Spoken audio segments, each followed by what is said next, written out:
the asteroid that will pass. Closer than our satellites in 2029.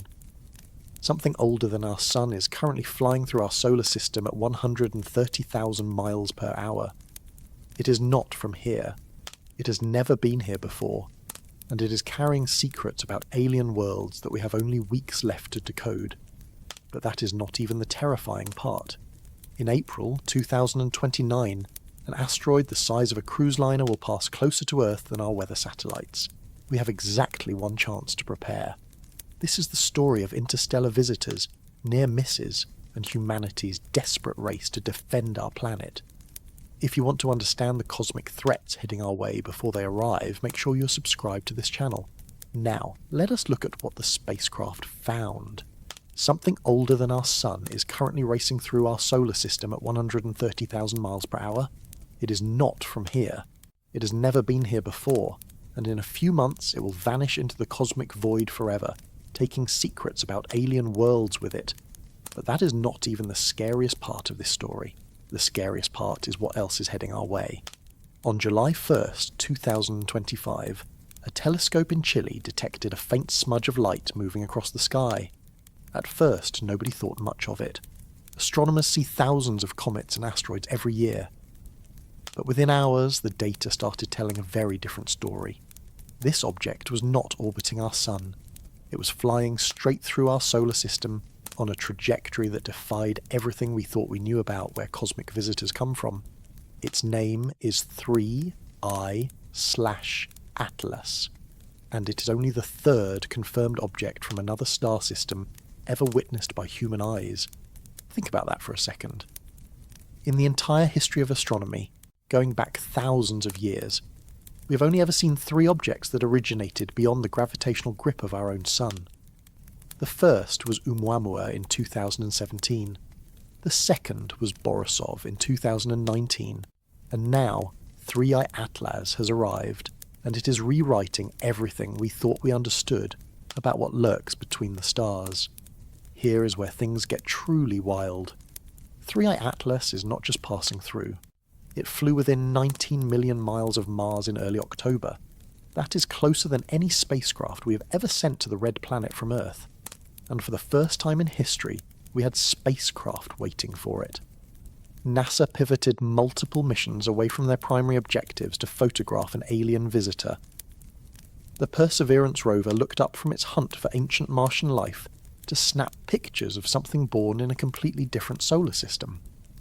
The Mars Reconnaissance Orbiter turned its high-resolution camera away from the planet it was built to study to capture close-up images of this interstellar wanderer. And what those images revealed sent shockwaves through the scientific community. 3I Atlas is actively venting gas and dust. It has a growing ion tail that stretches nearly a degree across the sky. It is behaving exactly like a comet, which means it is rich in volatile materials like water ice and carbon dioxide. But here is the critical difference. The ices locked inside 3I Atlas did not form in our solar system. They condensed billions of years ago around a distant, unknown star in a planetary system we will probably never visit. When scientists study the gases streaming off this comet, they are literally analysing the chemical fingerprint of an alien world. NASA scientist Tom Statler put it perfectly when he said, "This object is not just a window into another solar system. It is a window into the deep past, so deep in the past that it predates even the formation of our Earth and our Sun." Let that sink in. The chunk of ice and rock currently blazing past Mars has been drifting through the galaxy for longer than our entire solar system has existed.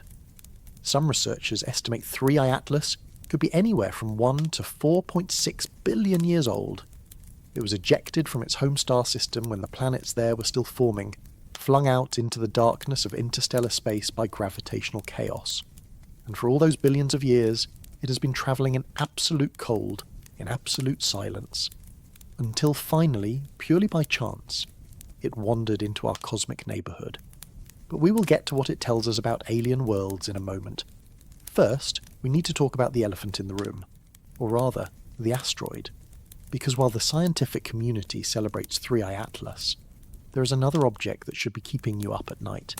Its name is Apophis, and on April 13th, 2029, which is a Friday the 13th by the way, this 375-metre-wide asteroid will pass closer to Earth than some of our weather satellites.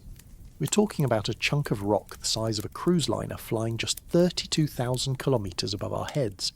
That is roughly 1/10 the distance to the Moon, and that is when everything changes. When Apophis was first discovered in 2004, astronomers nearly hit the panic button. Initial calculations suggested there was a 2.7% chance this asteroid would slam directly into Earth. To put that in perspective, those are terrifying odds when you're talking about an object capable of releasing energy equivalent to 1,000 of the most powerful nuclear weapons in existence. A direct impact would not end human civilization, but it would cause catastrophic regional destruction and potentially global climate effects. The good news is that subsequent observations have ruled out any chance of impact for at least the next 100 years. Apophis will miss us. But here is what most people do not understand. That close flyby is not a relief. It is an opportunity, and space agencies around the world are racing to take advantage of it. NASA has redirected its OSIRIS-REx spacecraft, now renamed OSIRIS-APEX, to intercept Apophis shortly after its close approach to Earth. This is the same spacecraft that successfully collected samples from the asteroid Bennu and delivered them back to Earth in 2023. But its new mission is far more ambitious. OSIRIS-APEX will study how Earth's gravitational pull physically changes an asteroid. Think about that carefully. When Apophis passes that close to our planet, Earth's gravity will warp it. Scientists expect our planet's tidal forces to alter the asteroid's rotation speed, potentially triggering quakes and landslides on its surface. This is like watching a cosmic stress test in real time, and OSIRIS-APEX will be there to document every crack, every shift, every wobble. Why does this matter? Because understanding how asteroids respond to external forces is the key to planetary defence. If we ever need to deflect an asteroid heading for Earth, we need to know exactly how these objects behave under stress. And that is not just theoretical anymore. In September 2022, NASA deliberately crashed a spacecraft into an asteroid for the first time in human history. The mission was called DART, which stands for Double Asteroid Redirection Test, and it successfully changed the orbit of a small asteroid moon called Dimorphos. The impact shortened its orbital period by 33 minutes. That might not sound like much, but when you scale it up and give yourself decades of warning time, that tiny push could mean the difference between impact and a clean miss.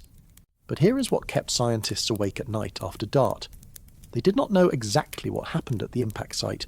The collision created a massive debris cloud that obscured everything. Scientists could measure that the orbit changed, but they could not see how the asteroid was deformed or what the crater looked like. That is where the European Space Agency comes in. ESA launched a spacecraft called Hera in October 2024, and it's currently on its way to conduct a crash scene investigation at the Dimorphos impact site. When Hera arrives in late 2026, it will perform detailed surveys of both asteroids in the Didymos system, mapping the crater left by DART and precisely measuring the mass and internal structure of Dimorphos. This data is essential for turning asteroid deflection from a one-time experiment into a reliable, repeatable planetary defense technique. And remarkably, Hera also contributed to our understanding of 3A Atlas.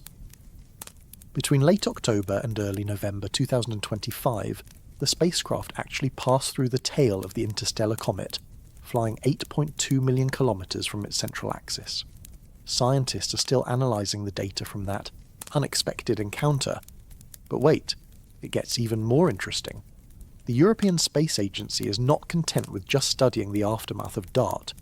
They are planning an even more ambitious mission called Ramses, which will rendezvous with Apophis before it makes its close approach to Earth in 2029. If approved at ESA's Ministerial Council meeting, Ramses will accompany the asteroid through its entire Earth flyby, watching in real time as our planet's gravity warps and reshapes this cosmic interloper. Having both Ramses and OSIRIS-APEX at Apophis simultaneously would give scientists an unprecedented before and after view of how close planetary encounters affect asteroid behaviour. This kind of data does not exist anywhere in the scientific literature. We have never witnessed this phenomenon up close, and the implications for planetary defence could be enormous. Now let us zoom out and talk about the bigger picture. China just entered the asteroid game in a major way. In May 2025, they launched the Tianwen-2 mission to sample a near-Earth asteroid called Kamo-Owalewa. This tiny rock, only 40 to 100 meters across, is fascinating, because scientists believe it might actually be a piece of our own moon that was blasted into space by an ancient impact. If true, the sample's Tianwen-2 returns to Earth in 2027 could contain material from the lunar surface that has been floating in space for millions of years. But Tianwen-2 does not stop there. After dropping off its asteroid samples, the spacecraft will use Earth's gravity to slingshot itself toward a main belt comet called 311P/Pan stars. This object orbits between Mars and Jupiter like an asteroid, but displays dusty tails like a comet. Scientists want to understand why. If Tianwen-2 survives the 7-year journey to reach it, the mission will study one of the strangest hybrid objects in our solar system. The implications of all these missions extend far beyond scientific curiosity. Here is a statistic that should terrify you. As of 2023, only about 42% of asteroids larger than 140 meters that could potentially hit Earth have been discovered. That means more than half of the objects capable of causing regional devastation are still out there, untracked, unknown, potentially heading our way right now. And 140 meters is actually a conservative threshold. The asteroid that created Meteor Crater in Arizona was only 50 meters across, and it released energy equivalent to a 10 megaton nuclear explosion. NASA's Planetary Defense Coordination Office continuously monitors the skies for near-Earth objects, but finding them is only half the battle. Once you find a dangerous asteroid, you need to know how to stop it. That is why DART, Hera, Ramses, and OSIRIS-APEX are so important. They are not just science missions. They are rehearsals for the day we might actually need to save the planet. Now let us return to our interstellar visitor. 3i Atlas provides a different kind of insight into cosmic threats. Remember, this object came from another star system. It was ejected by the gravitational dynamics of planets we've never seen. And according to recent trajectory analysis by researchers at Harvard, 3i Atlas, Oumuamua, and Borisov all originated from different regions of the Milky Way's disk, reflecting diverse stellar populations and ejection histories. What does this tell us? It tells us that interstellar objects are everywhere. They pass through our solar system constantly. Astronomers estimate that several interstellar objects the size of Oumuamua pass inside Earth's orbit every single year, and on any given day, roughly 10,000 are passing inside the orbit of Neptune. We just could not see them until our telescopes got good enough. Here is the terrifying thought experiment. What if one of those interstellar objects was on a collision course with Earth? Unlike asteroids from our own solar system, which we can track for decades, an interstellar impactor would come screaming in from the darkness with almost no warning. Its velocity would be so high, potentially 2 to 3 times faster than local asteroids, that our current deflection methods might not work. We would need entirely new technologies to deal with that threat. That is part of why scientists are so excited about 3i Atlas. Every observation teaches us something about interstellar objects as a class. The more we understand their compositions, trajectories, and behaviours, the better prepared we will be if one ever poses a genuine threat. And speaking of strange behaviours, let us talk about Oumuamua for a moment. When Oumuamua passed through our solar system in 2017, it did something that drove astronomers crazy. As it moved away from the Sun, it accelerated faster than it should have based on gravity alone. This is exactly what comets do when they vent gas.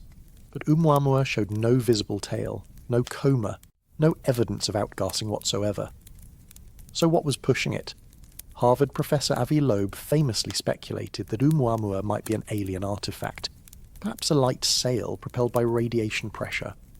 The scientific community largely dismissed this hypothesis, but they struggled to provide a satisfying alternative explanation. Some suggested it might be a hydrogen iceberg. Others proposed it was an unusually fluffy snowflake. Finally, in 2023, researchers at the University of Chicago offered an elegant solution.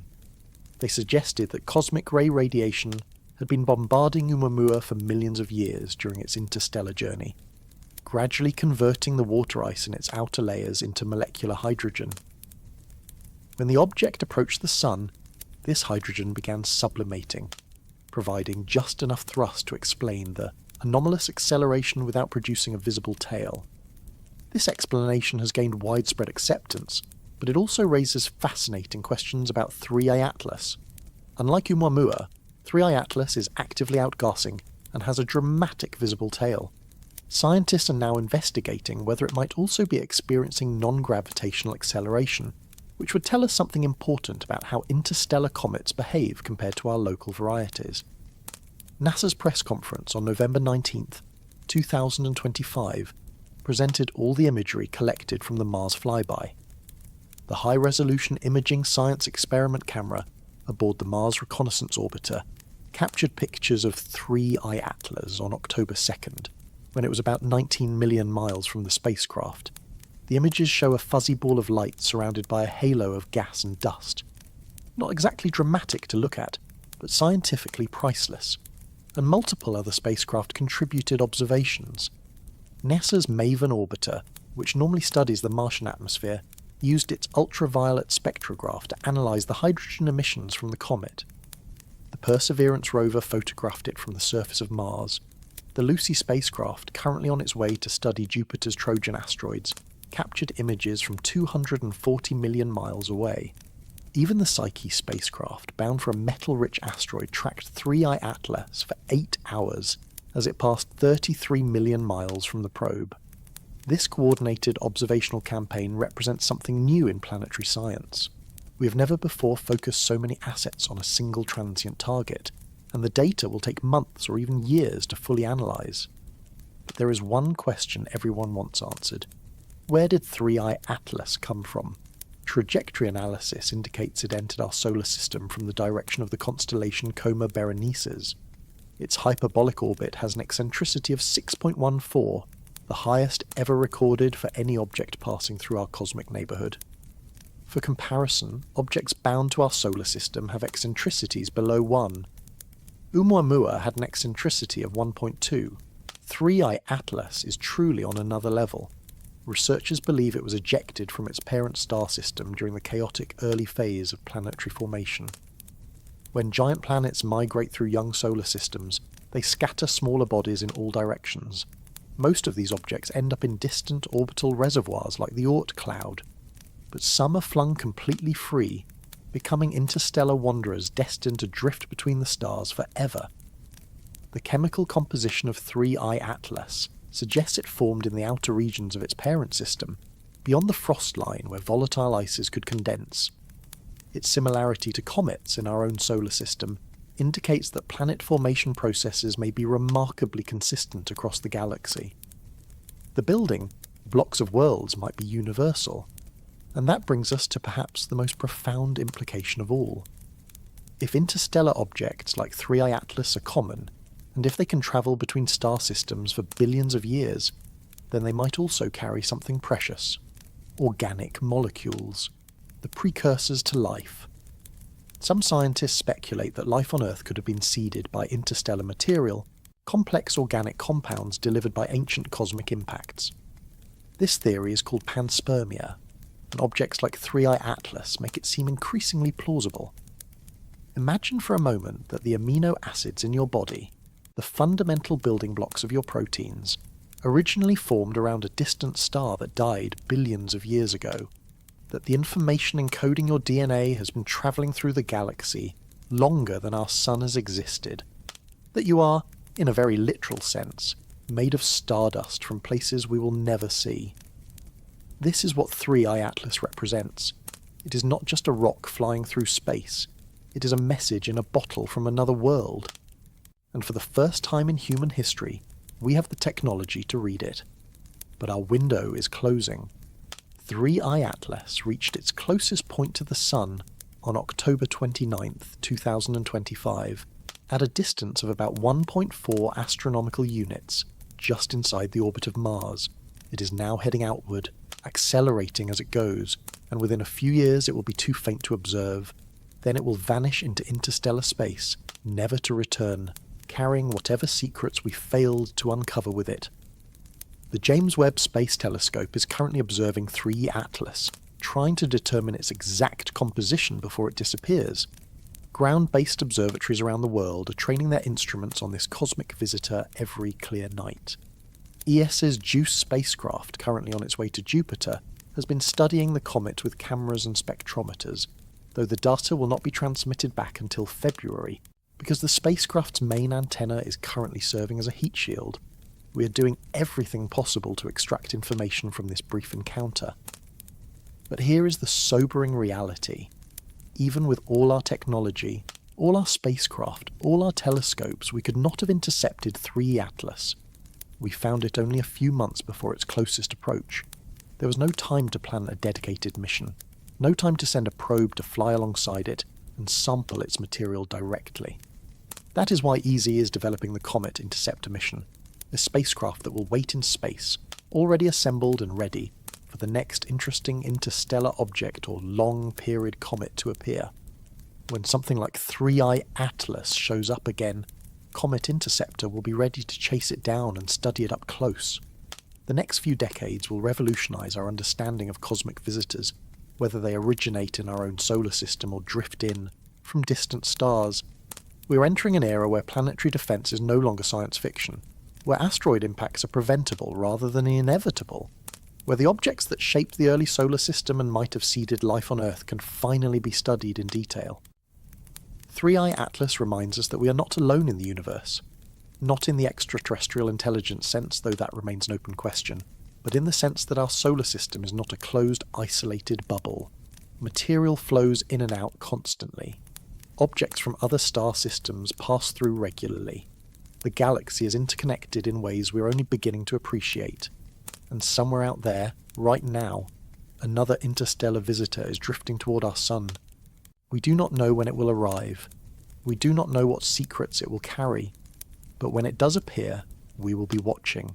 We will be ready. Because for the first time in 4.5 billion years, Earth finally has eyes on the cosmos, and that changes everything. But let us dig deeper into what planetary defense actually means in practice. Because the technical challenges are staggering. Consider the DART mission again. When that spacecraft slammed into Dimorphos at 6.6 kilometers per second, it was travelling roughly 22,000 miles per hour relative to its target. Hitting a small asteroid from millions of miles away at those speeds requires precision that borders on miraculous. The spacecraft had to autonomously navigate the final approach, identifying the correct asteroid in a binary system where two objects orbit each other, and then steering itself into the smaller one. The onboard camera, called Draco, transmitted images back to Earth right up until impact. Those final frames showed boulders and craters rushing toward the lens at impossible speed before everything went black. Controllers in the mission center erupted in cheers. They had just proven that humanity could alter the course of a celestial body. But here is where things get complicated. DART was a kinetic impactor, meaning it used raw momentum to nudge the asteroid. This works great when you have decades of warning time. A small push applied early compounds over years into a significant orbital change. But what if we only have months of warning? What if an asteroid is discovered late, like 3I Atlas was, and we need to deflect it quickly? That is where nuclear options come into play. And yes, I mean literal nuclear weapons. The idea is not to blow up the asteroid, despite what Hollywood would have you believe. Fragmenting a large asteroid creates multiple smaller threats that could potentially cause even more damage across a wider area. Instead, scientists proposed detonating a nuclear device near the asteroid, using the intense radiation and heat to vaporize material from its surface. As that vaporized rock jets away into space, it acts like a rocket engine, pushing the asteroid in the opposite direction. This approach, called a nuclear standoff explosion, could deliver significantly more delta V, meaning change in velocity, than a kinetic impactor. Some calculations suggest it could be 100 times more effective, depending on the asteroid's composition and the warning time available.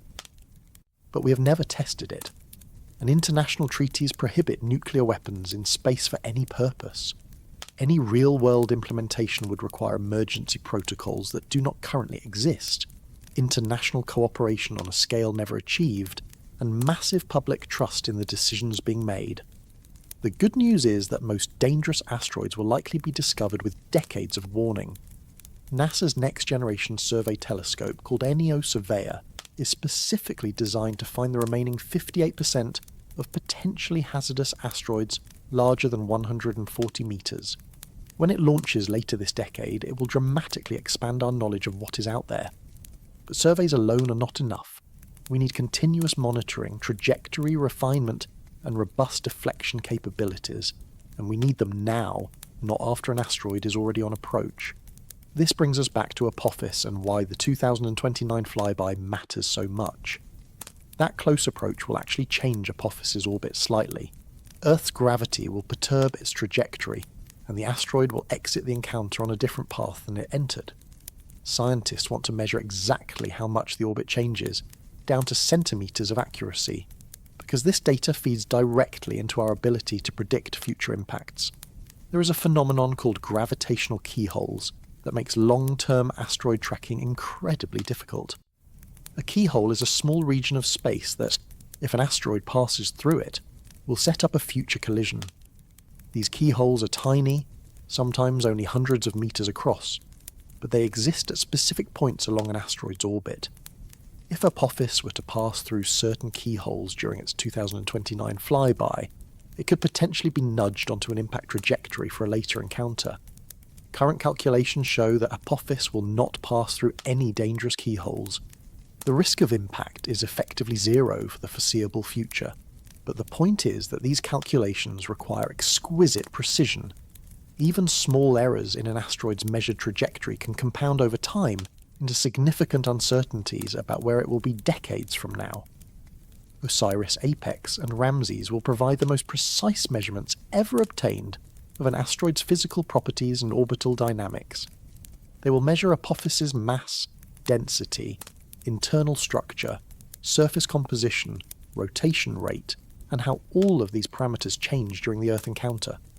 This data will be used to refine impact prediction models for all asteroids, not just Apophis. The science of planetary defense is really the science of precision. Precision in tracking, precision in characterization, precision in deflection, and every mission to an asteroid, whether for sample return or close observation or intentional impact, adds to our collective capability to keep Earth safe. Now here is something that does not get discussed enough. The economic implications of asteroid missions extend far beyond planetary defense. Some near-Earth asteroids contain valuable resources, including water ice, precious metals, and rare Earth elements. A single metallic asteroid a few hundred meters across could contain more platinum than has ever been mined in human history.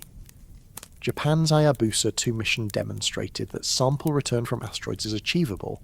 The spacecraft collected material from the asteroid Ryugu and delivered it to Earth in 2020. Analysis of those samples revealed organic molecules, including amino acids, supporting the hypothesis that asteroids may have contributed to the emergence of life on Earth. Now, Hayabusa 2 is on an extended mission to visit another asteroid called 1998 KY26, which is particularly interesting because scientists recently reclassified it as a dark comet. These are objects that look like asteroids but subtly outgaze like comets, without the dramatic tails we associate with cometary activity.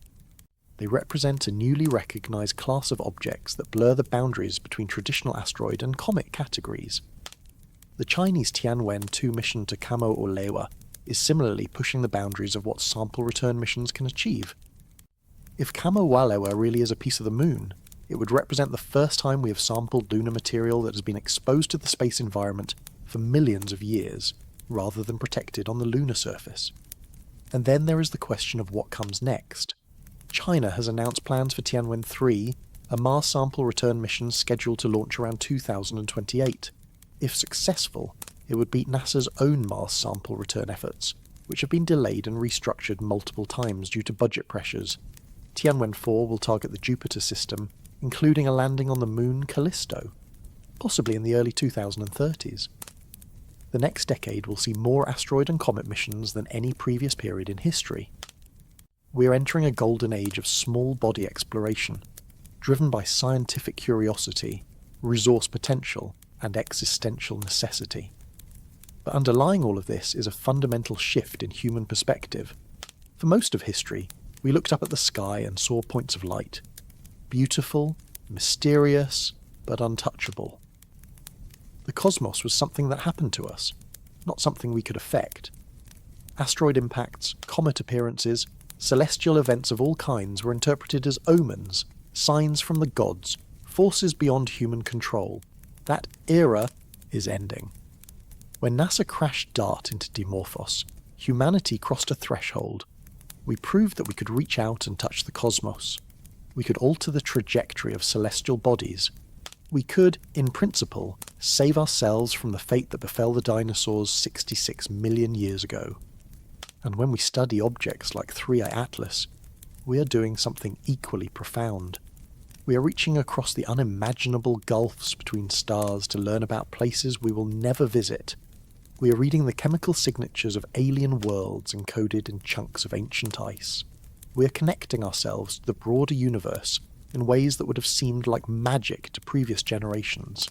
The interstellar comet currently racing away from our sun will never return, but the knowledge we gained from its passage will echo through history. Future generations will build on what we learned.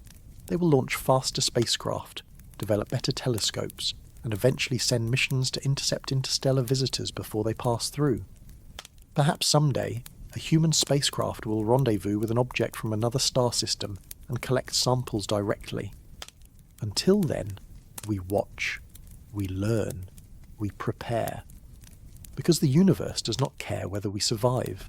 Asteroids will continue to wander through space on their billion-year journeys, occasionally crossing the path of inhabited worlds.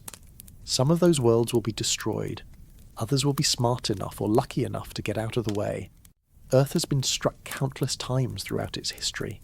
The moon bears the scars of ancient bombardment that Earth has long since erased through geological processes. Every few million years, something big enough to cause a mass extinction event hits our planet. The only question is whether we will be here when the next one arrives. But now, for the first time, we have a choice. We can fund planetary defense programs. We can launch survey telescopes. We can test deflection technologies. We can map the positions and predict the orbits of every dangerous object in our cosmic neighborhood. We can give ourselves decades of warning time. And we can use that warning to act. Or we can do nothing. We can assume the threat is exaggerated. We can redirect funds to problems that seem more pressing. We can tell ourselves that an impact will not happen in our lifetime, so why should we care? This is the choice facing humanity right now, and surprisingly, we seem to be choosing wisely. The DART mission was funded, Hera launched, OSIRIS-APEX is en route to Apophis, Neo-Surveyor is under development, international cooperation on planetary defence is stronger than ever. The European Space Agency, NASA, JAXA, and the Chinese space program are all contributing to our collective understanding of asteroid threats. 3i Atlas reminded us that visitors from beyond our solar system are real. Apophis will demonstrate what happens when massive asteroids pass close to planets, and the missions we launch in the coming years will transform planetary defense from an abstract concept into a practical capability. The cosmos is vast, ancient and indifferent, but humanity is clever, curious, and increasingly capable, and for the first time in 4.5 billion years, Earth has a fighting chance.